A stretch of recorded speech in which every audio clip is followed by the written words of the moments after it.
because you can technically also dry out regular corn kernels and pop them into popcorn, although usually they're a different variety if you use them for popping. So, you know what I decided to do? I picked off some corn from a cob, dried them out for 7 days, and then I planted them in soil, and I also germinated some on a paper towel just so we had options. And this time I was determined to really grow corn and not fail. Soon our kernels germinating in the paper towels grew tails, and our kernels in soil sprouted up into a little plant. And now I was getting excited because all I had to do was wait another 14 weeks for our corn to grow, and you already know that I did. I planted the corn into a bigger bed of soil, and once it grew and looked a little something like this, it was time for its final home. I also moved during this time, so obviously I had to take my corn with me, and that's why I repotted it so many times. But its final home was now in my new garden box that I built by hand, and I knew that this was the perfect home to grow actual corn in. As soon as it was in its final home, it started to grow tremendously,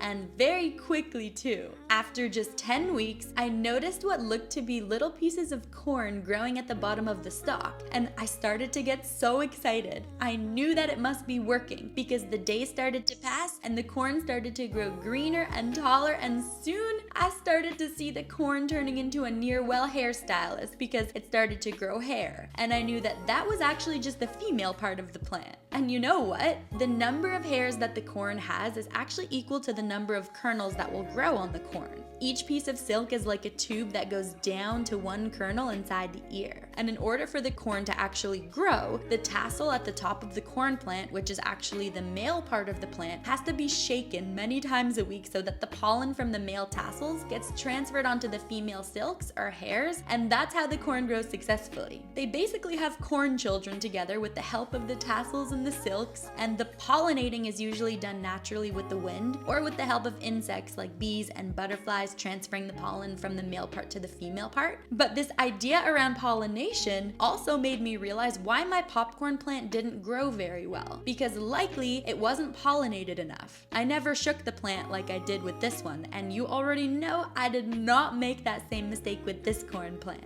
I hand pollinated this thing every week, and slowly but surely the corn began to grow and become more defined, and honestly, I was a very proud corn mother because this was definitely working and it looked juicy and big and eventually ready to harvest. We had a number of corns growing, so I figured it was finally time to pull 2 of them and see what we were working with this time around. This was the ultimate moment of truth. I picked 2 of them and started peeling the husk off the corn to reveal what was hiding underneath.